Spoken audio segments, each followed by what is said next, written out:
السلام علیکم ګرانو محترمو اولیدونکو، امید لرم چې روغ او جوړ خوښ به یاست. نن ورځ به د جرمني ژبې د زده کړې په برخه کې د اکوزاتیف او داتیف په اړه باندې ډېر څه زده کړو. دلته ځینې جملې لرو چې هغه د اکوزاتیف حالت پورې مربوط وي او ځینې جملې د داتیف حالت پورې مربوط وي. نو اکوزاتیف oder داتیف یعنی په اکوزاتیف پورې مربوطې جملې او یا هم که د داتیف حالت پورې. صحیح.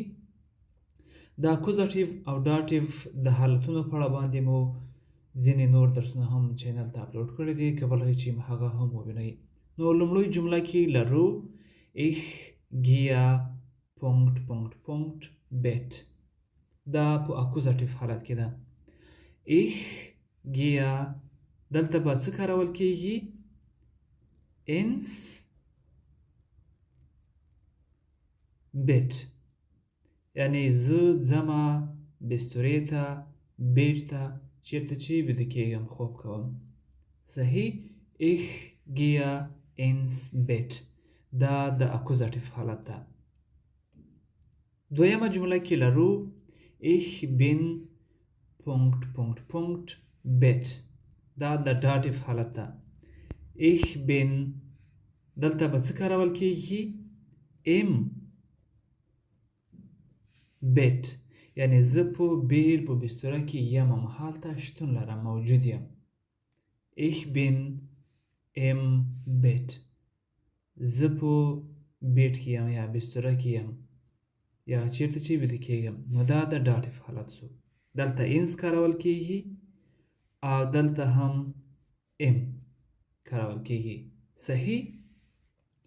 په بله جمله کې لرو ich gehe پونکټ پونکټ پونکټ سیما، دا هم د اکوزاتیف حالت ده.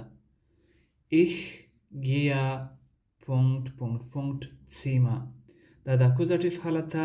نو دلته به څه کارول کیږي؟ ich gehe ins سیما، یعنی زه ځمه کوټې ته. ich gehe ins سیما، دا هم د اکوزاتیف حالت ده. دلته انس کارول کیږي، زه به یې انډرلاین کړم. په بله جمله کې لرو ich bin پونکټ پونکټ پونکټ سیما، یعنی ich bin زه یمه. نو دلته به څه شی کارول کیږي؟ ام. صحیح.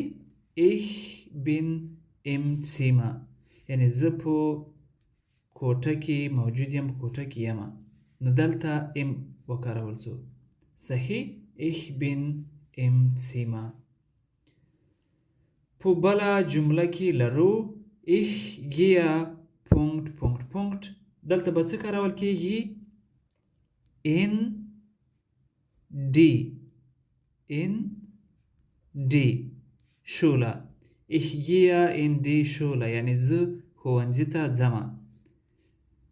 او بل هم کارولای سو ich gehe in die Schule، او یا هم ویلای شو ich gehe zur mit ihr Schule، زه ښوونځي ته ځمه. هم دا کارولای سو او هم دا کارولای سو. ich gehe in die Schule، زه ښوونځي ته ځمه یا مکتب ته ځمه. ich gehe zur Schule، زه ښوونځي یا مکتب ته ځم. په دواړه حالتونو کې ویلای شو او دا هم د اکوزاتیف حالت ده. صحیح. په بله جمله کې لرو ich bin پونکټ پونکټ پونکټ Schule، دا هم د داتیف حالت ده. دلته لرو ich bin in dir mit ihr der Schule، یعنی زه په ښوونځي کې یمه، هلته موجود یم، دا د داتیف حالت ده. ich bin in der Schule، زه په ښوونځي یا په مکتب کې یمه. دا به هم زه انډرلاین کړم.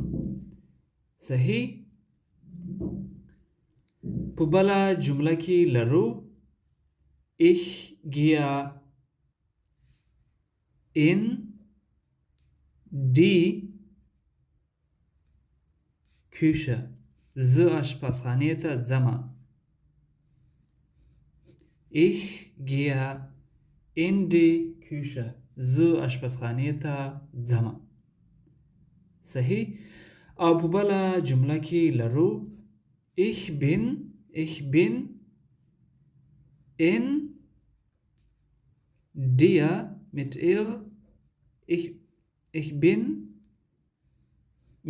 ich bin in der Küche. زه په اشپزخانه کې یم. همدا بیا د داتیف حالت ده. ich bin in der دا er ده. سو اخیرنی دو جملې لرو ich gehe ... park. یعنی زه پارک ته ځم. نو دلته دې ځای کې به څه کارول کېږي؟ هغه ستاسو کورنۍ دنده ده. تاسو کولی شئ په کمنټ برخه کې ولیکئ. او بل په اخیرنۍ جمله کې لرو ich bin ... park. ich bin ... park.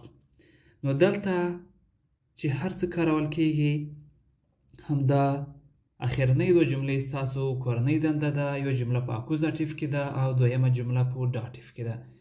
دا ستاسو کورنۍ دنده یا کارخانګي ده.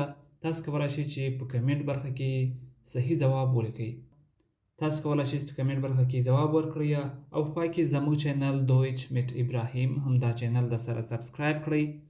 تر بیا پورې ښې چارې ښه وختونه د الله په امان.